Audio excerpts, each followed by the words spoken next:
What is up, guys? Welcome to This Week in Wrestling by the Straight Edge Wrestling Podcast, the August 29th edition. We are edging ever closer to the end of the year, and it is scary. How are you doing? One day I'll get to go back to work. One day. Please like and subscribe to us here on YouTube. Go and follow us on Twitter up above at SEW_podcast. We're going to run through the shows this week, which were hit and miss in parts, but I really enjoyed WWE this week, actually. Yeah, AEW, they did some great matches, but sort of no real flow or steam of much storyline going through stuff. Yeah, it seems a bit of a little bit of the tables have turned this week, but who knows what's going to happen from here on. But no, I enjoyed most of it. I think they had a big boost coming off of SummerSlam with like Roman's return and stuff. People were talking a lot more about WWE this week and a bit more hyped up about it. Tuned back in then, yeah. Roman's back. Raw hit its highest ratings since the night after WrestleMania, so it regained all the losses it made during the pandemic. So basically, is that because Lashley destroyed the Underground because he got upset? Yeah, I'm sure people must have assumed that that Roman was going to be on there, right? What fucking idiots they are then? Yeah, I assume that the casual fan must have just seen that Roman was back and tuned in. I'm not going to put too much stock in Roman, but that's really the only explanation I can think of. How 1 million people just suddenly came out of nowhere again. But let's go through Raw. I enjoyed Raw. We kicked off with Randy Orton and Drew. Oh yeah, that was weird, right? He kicked him. Well, he did fucking that first kick. He missed by about 18 feet, but. Yeah, but the dodgy camera cuts, man, they help make you look good. That was really funny. You think he's trying to make up for not after punting Shawn Michaels in the head? Yeah. I'm not going to kick you properly this time, so instead I'm going to aim 6 foot the other direction. I like that, but it made you look like the Terminator, but also like ridiculously like the Terminator. He got kicked in the head multiple times and just that's the Scottish for you, mate. I mean, he does headbutt people. That is one of his things. So, Well, he's Scottish, They've got fucking iron skulls, mate. I enjoyed that. I also like the fact that there's no one in gorilla position, like whatsoever, apparently. I've realised that the last few weeks they've done something that they know you never get filmed in gorilla doing stuff. No, normally they go through that curtain and then they appear backstage. Yeah. And now all of a sudden you have to cut this corner off just over here. So you can't see that part. But they make gorilla even bigger, so people can get slammed either side. Yeah, and like they just kept the camera just enough away so you don't see Vince in his corner. I did find that funny. But we then had Shayna Baszler defeating Bayley, and you were right about all this. You called this about what the match is going to be at Payback. Well, no, from what I saw of some people saying about it being Shayna and Asuka. Oh, did you not say Nia? No. Oh, right. Okay. I thought you said Nia. But I actually quite like the idea of Shayna and Nia and that little storyline and how things there. Yeah, I kind of hope they get the championship. Just to watch these two butt heads, because it's great entertaining when two people that don't like each other butt heads. Yeah, that was. I love Shayna just looking at Nia and just being like, "You suck." Just like, you're the worst. I did like that. We had Kevin Owens' show. We had Aleister Black return. That was weird. Don't get this at all. That was just weird. They're trying to do now like a bit of a heel turn with him, and what? I don't. And like you said this, like when we done our SummerSlam show, I was like, well, they're planning on Seth and Keith Lee down the line, and you said, but surely Aleister Black would have something against Seth Rollins. Well, yeah, logic would tell you that. Now, I just looked at the Payback card, and we've now got Dominic Rey Mysterio versus Seth and Buddy. But then on Monday, we've then got to watch Seth and Rey Mysterio. Yeah. It's too much. Yeah. When I could have an Aleister Black that I love watching in the ring. And like I said to you about, I assume at Payback it's going to be Dominic and Rey versus Seth and Buddy, and then they hot-shotted that or tried to hot-shot that on Raw. I don't know. It's a weird one. I just don't understand. We just got to deal with Seth and Rey Mysterio in 2 days. Is it all right? Yeah. It's just like it's been like what 2 months, 3 months now with this storyline. You're like that. Yeah, We just fucking end it. yeah. It's one of their things at the moment is either they'd spend 2 weeks on a storyline, don't go far enough and ditch it, or they spend too long on a storyline and you're like, okay, yeah, let's move on now. Now. Yeah. We had another WWE 24/7 title thing with Akira Tozawa picking it up again. I hated this so much. I tweeted out that I hated this because it was like they make Shelton Benjamin look like such a doofus every single week when he's supposed to be in like the Hurt Business and strong, and it's like they just make him look like a dumbass every week. Either keep him out of that 24/7 title picture or let him fucking destroy the whole lot. Well, maybe they felt they did a good thing by having been held back by 3 ninjas. Maybe I don't think it worked. I tell you what I did like. I liked I love Randy's promo, and I liked Keith Lee interrupting him, but that was really bizarre. I didn't see Randy Orton Keith Lee being the thing immediately. Yeah, I think it could be quite an interesting thing though. Yeah, so we're getting Randy and Keith Lee obviously at Payback because Keith Lee is standing up for Drew McIntyre's honor.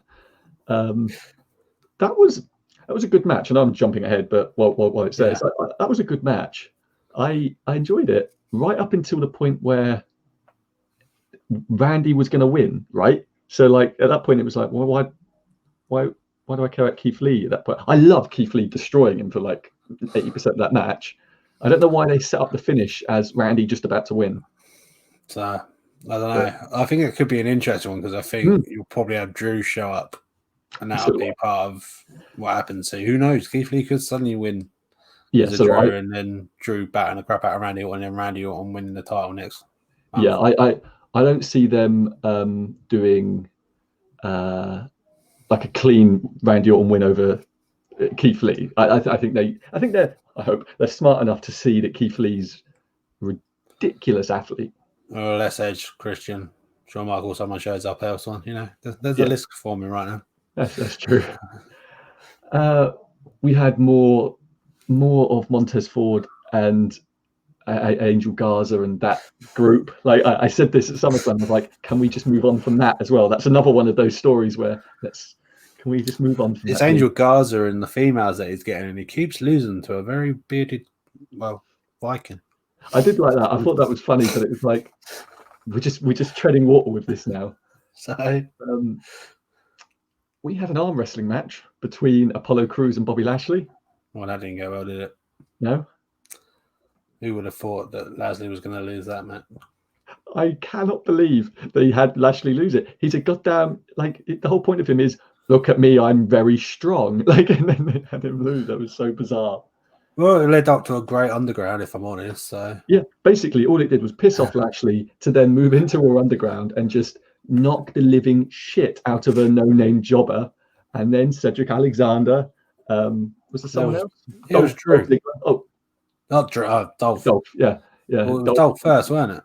Yeah. It was Dolph Ziggler, then the jobber. For some reason, Dolph decided I'm going to jump in the ring right now with you.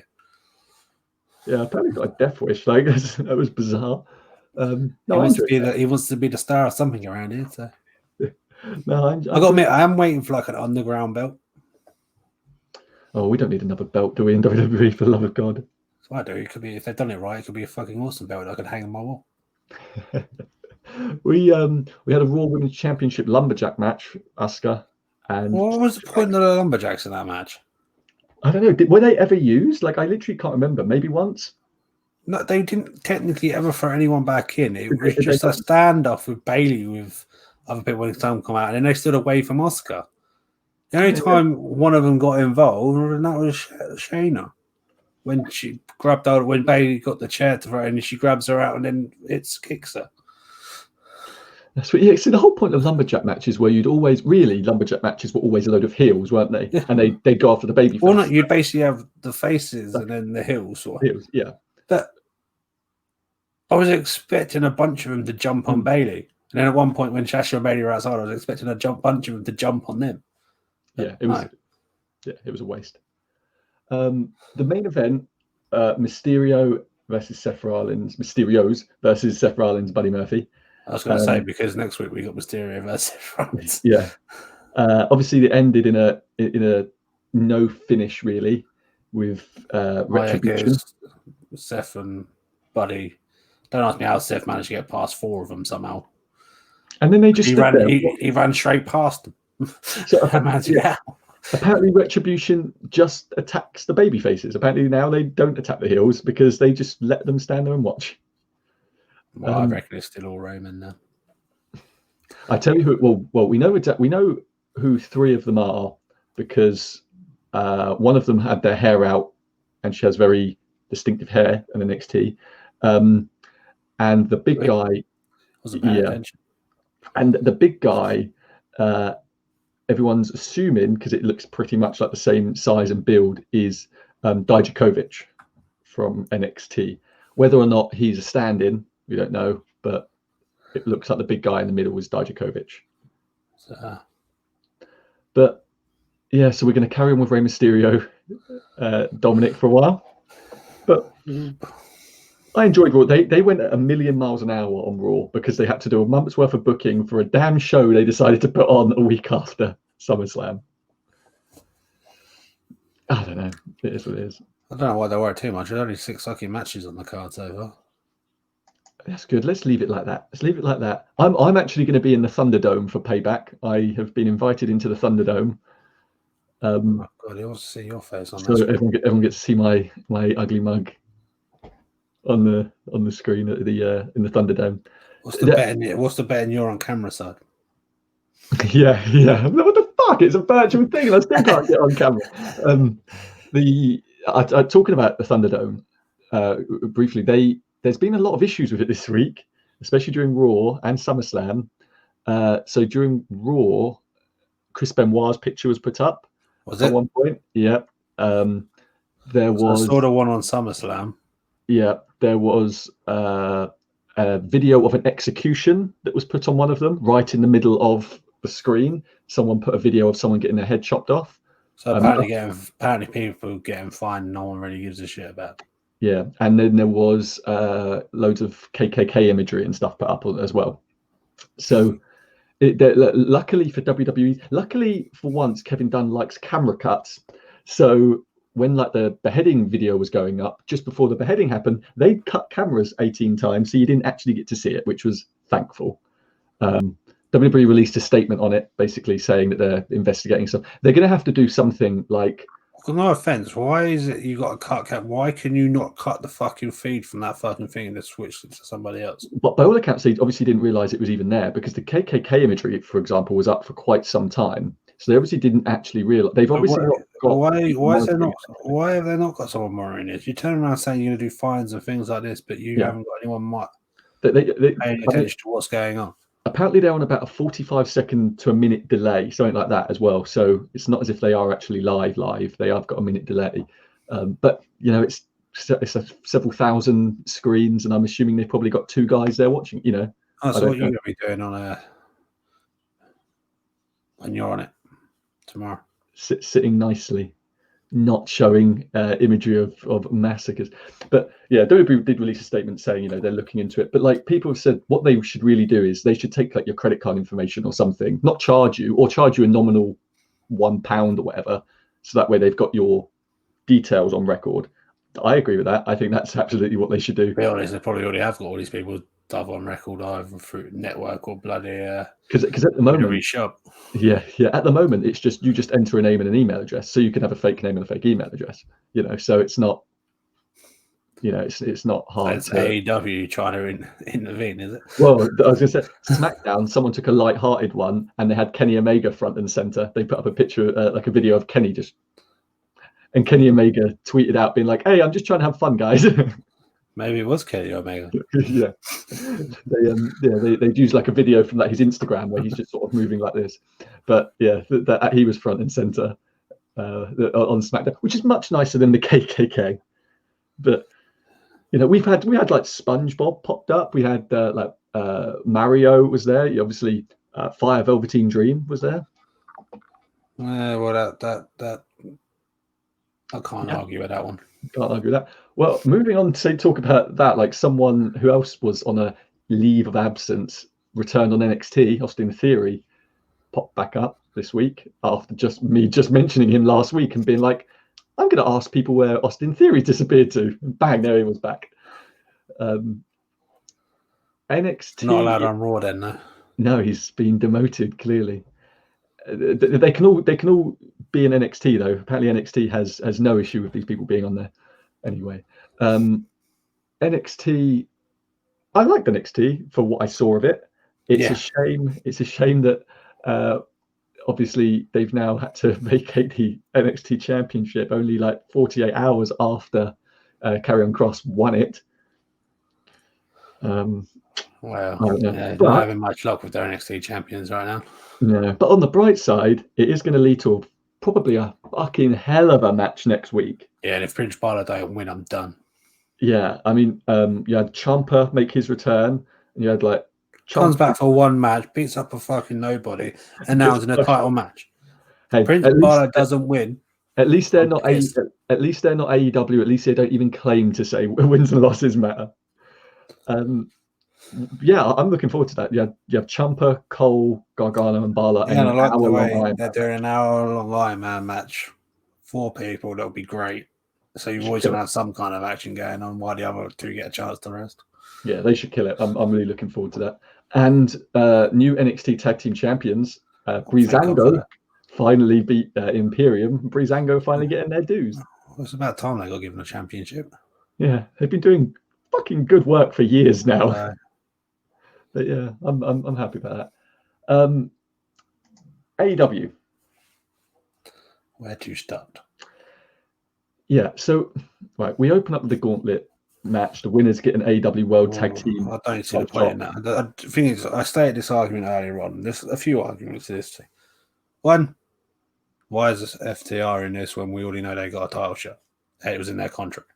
Yeah, and they're the number 1 ranked. I suppose though it's the same way as that match in that contract probably meant the same amount as they were hosting the tag team thingy. Yeah. So this gauntlet match just seemed pointless. Yeah, it was just saying something for the Young Bucks to show off their skills. Yeah, I think it was basically set up just for that one thing of Hangman holding the Bucks' leg. You know, about to take up almost 1/3 of the show just to show that Hangman is getting kicked out of being the elite. Yeah, which I thought Kenny was part of the leadership in that, so I don't get how those two just met to make that decision. Yeah. So the matches were good. Of course, they're always going to be good. AEW doesn't really do bad matches, but that's not really the point.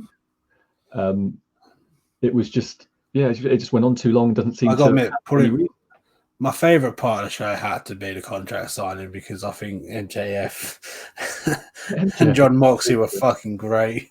Yeah. And I'm looking forward to next Wednesday's one where John Moxley beats up his lawyer. Yeah, and you better be there. I think that's great. I love MJF walking around that damn neck brace. He's so insufferable. It's so ridiculous. I love it. I mean, other than that, I like the fact that we had like Eddie Kingston and stuff on the show. I like him as a mouthpiece. Yeah.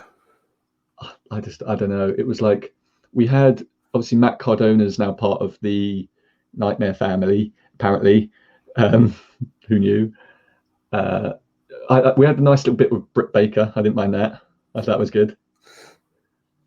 But I don't know. It just nothing seemed to happen, and it seemed a shame. Unfortunately, a lot of the fill-in parts and bits they're trying to do story with all involve the 20-man battle royal. Which is so weird. What about? Because no offense, that's just one match where. No offense, I don't need a whole lot of story for that match. It's a battle royal. It writes itself. Yeah. I could do with some more story for the rest of your fucking card. Yeah. So. Yeah, I know. And then the tables match at the end, which was a good match, got cut short because reportedly there was several things which ran over time throughout the show. So Sammy and Matt Hardy had to lose time on this match, but they worked really hard, and I thought it was a great match. Jericho on commentary is always going to be a win. It is, but he does made him where it's like, I dislike this person, and then sings their praises. Yeah. Obviously, the show ends with Orange Cassidy and Chris Jericho going at each other's throats, and JR really, really hastily trying to explain what's going on because he knows they're running out of time on television. So he's like, "Oh my god, you can't get me doing it!" like an auctioneer. Don't forget my barbecue sauce. Yeah. And he was. I think the show was fine. It was just a lot of nothing. I found. Great wrestling matches. And a little bit of storytelling.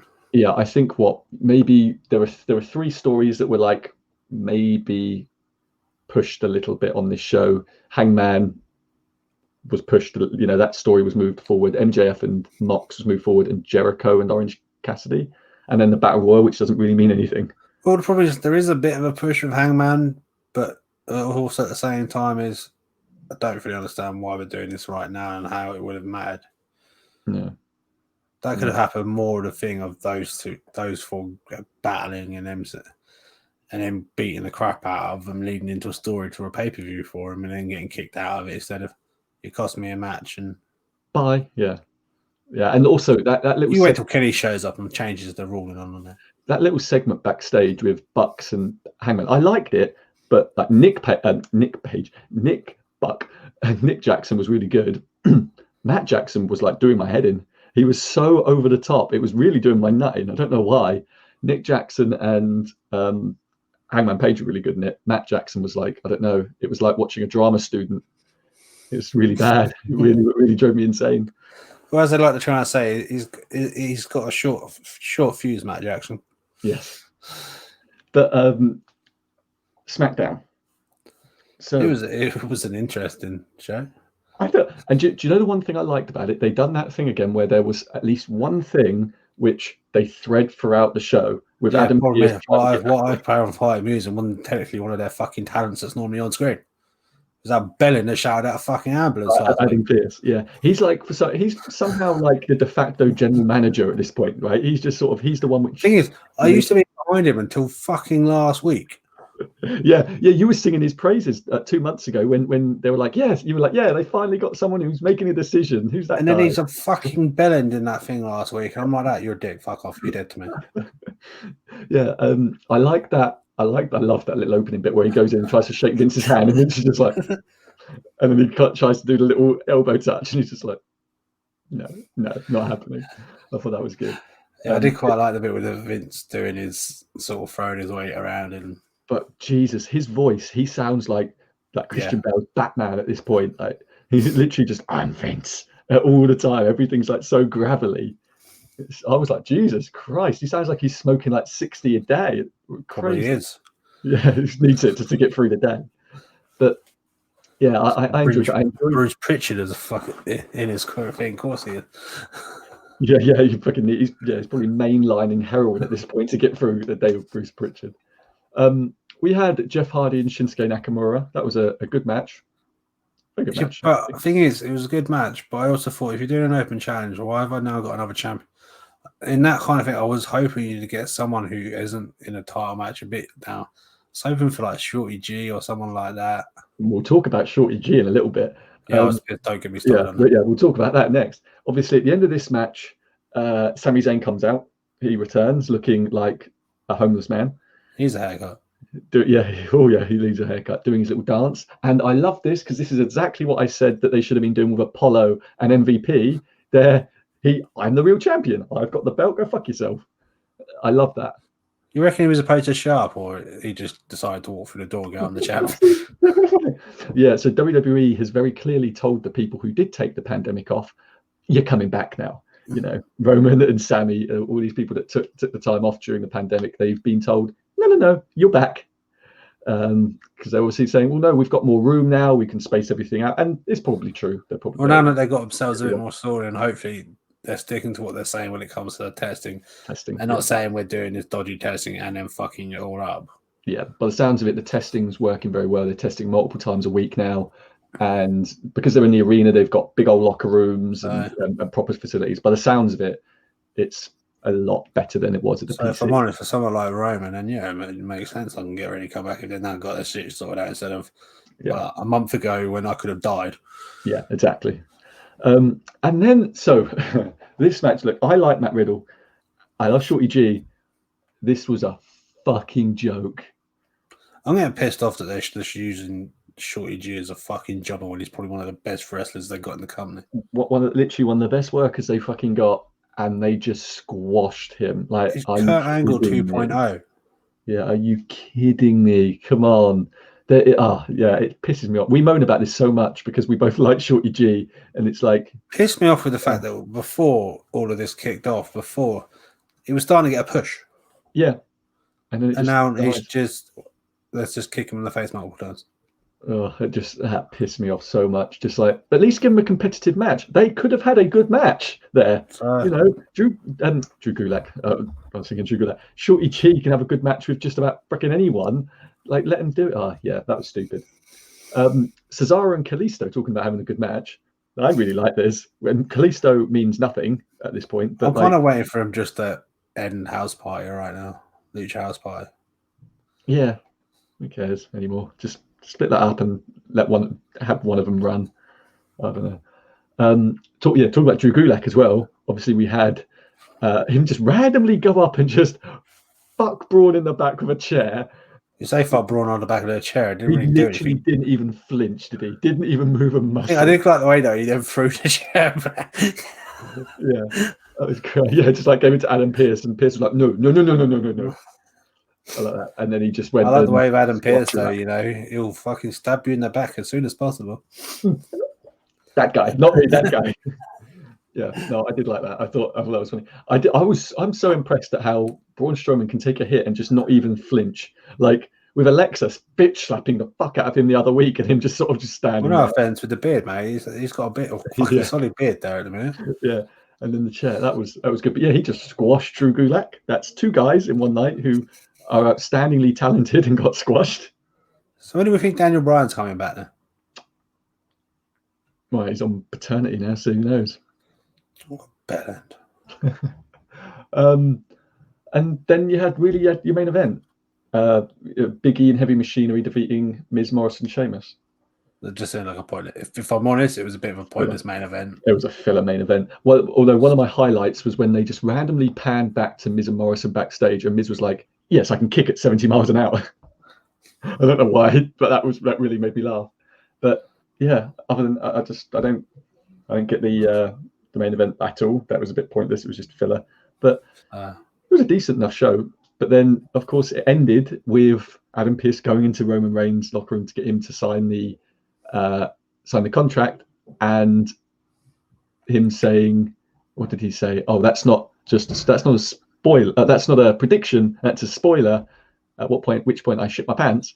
And then what? Because then Brock Lesnar walked in. I was thinking, oh, please don't tell me Brock's back, right? And then and then he's with Paul. Well, I bet Brock's going to get irritated about this, mainly because, he didn't like it when he was sharing Paul with CM Punk. Yeah. So, that's true. But that's so weird. I mean, it's a great pairing. It's obviously, not what they were intending at first by the sounds of it, but very, very, very good idea. It's a license to print money there. Actually pulling the trigger on something they were too chicken shit for years to pull the trigger on. What I find funny is, if you're the heel, you're not going to make money. But if all the fans want you to be a freaking heel, you're definitely going to make money. Yeah, you tell me that no one's ever bought freaking t-shirt. It's pissing me off. You tell me that no one's ever bought a Hot Rod shirt. You own one. He was the biggest heel in the history of the business. Yeah, but I bought one. He was dead.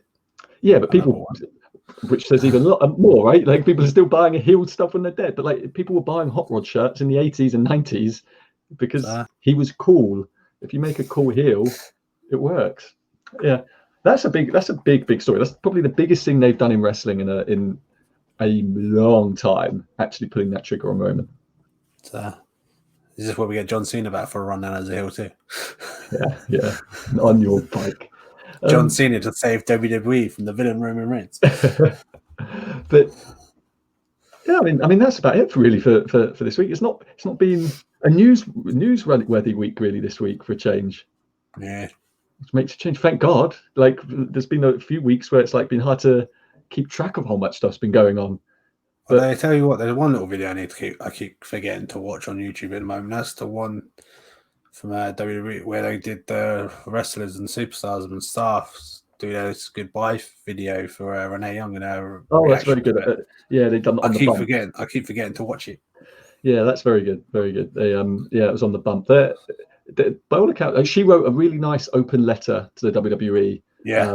Which I read that, and it was really nice. And how she said she said something like, Vince McMahon's one of the weirdest sort of presences she's ever known, because you sort of live for his nod of approval. And she's like, if you do something right and you just walk past him and he gives you the nod and the well done, it makes your day.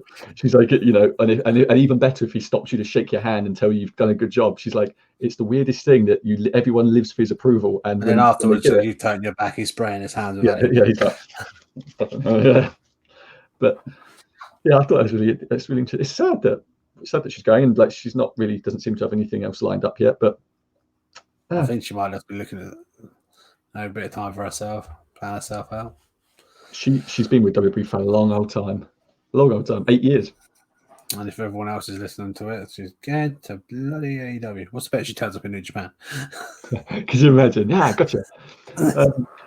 But anyway, that's it for this week in wrestling. Head on over and follow us on Twitter at SEW_podcast. Like and subscribe to us here on YouTube, and we'll see you next time for another video. We are out.